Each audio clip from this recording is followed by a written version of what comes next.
Ok, salutare toată lumea. Astăzi vom filma prima animație. Nu știu ce să vedeți, stați un pic. Acum... Da.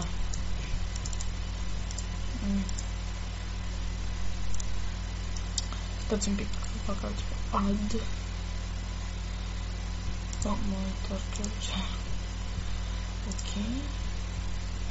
Așa, ok, mai bine.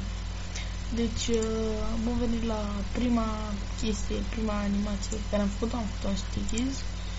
Cam pe toate am făcut în Stickies, adică cele două, care o să vi le arăt. Prima este Assassin's Creed. Bine, eu decât o asasinare și după aia o evadare, să zicem.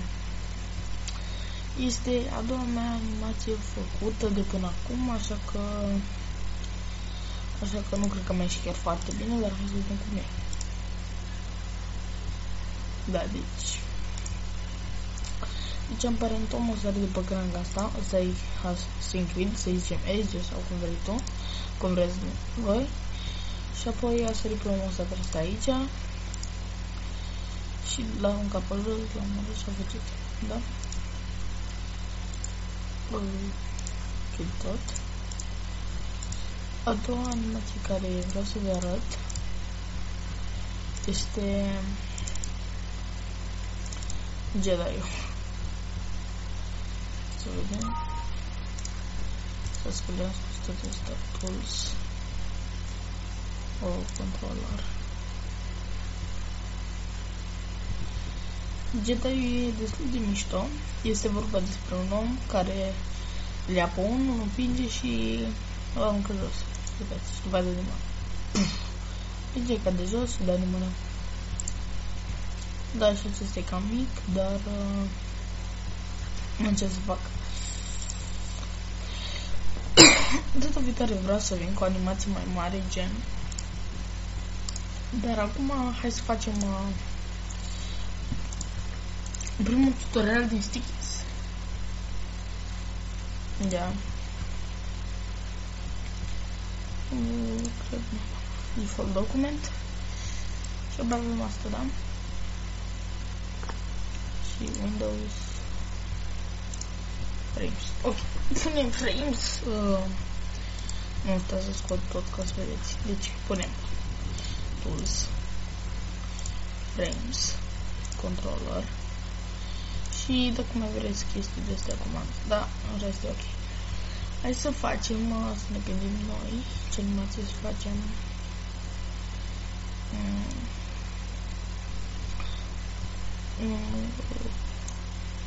Om care face parcurs. Da, deci punem figure. Ia să vedem. Un square. Așa punem ceva. Un pic. Așa. Punem aici. Facem.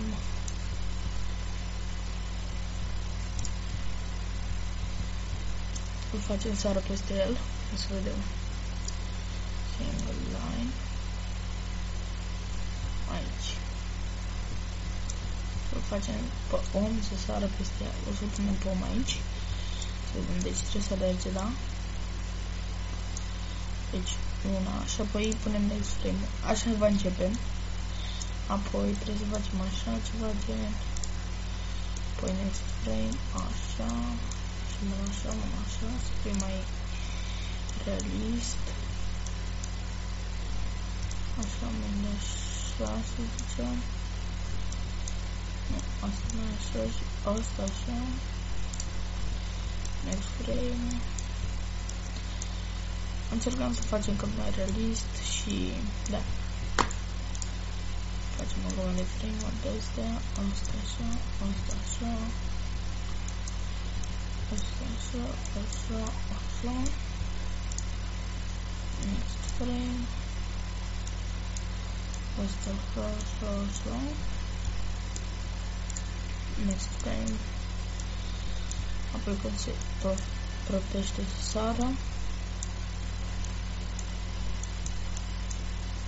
Next frame. începe să sară, să-l înclinăm un pic. Așa. Și cu mâinile mai sus.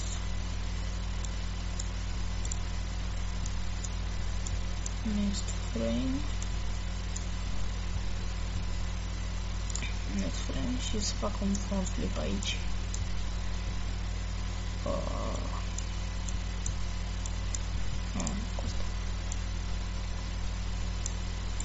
Cum aș face să fac asta front flip? L-aș ridica cu asta. L-aș ridica mai sus, da. Mai jos un pic. Și apoi aici. Nu cu palma. Aici este și mai sus, oare? Și-ați duce asta, așa. Next frame. Și l-aș duce pe tot corpul mai așa. Apoi next frame. Tot corpul și mai așa. Next frame când se îndepărtează și cade.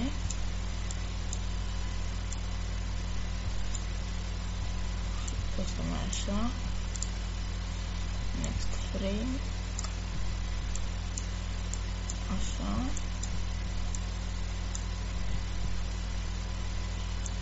Deci mai așa. Next frame.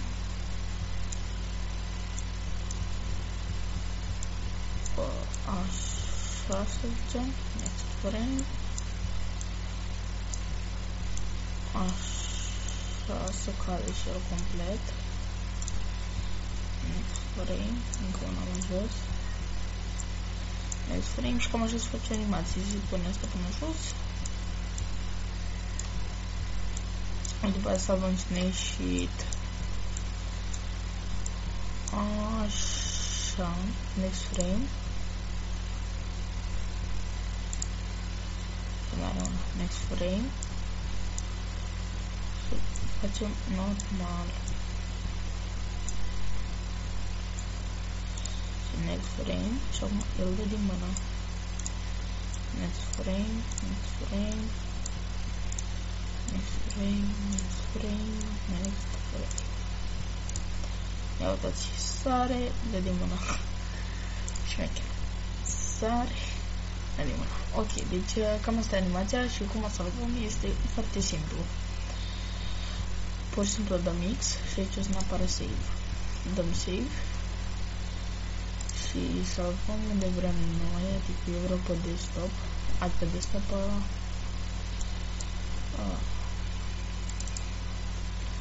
aici se cheamă parkour 1.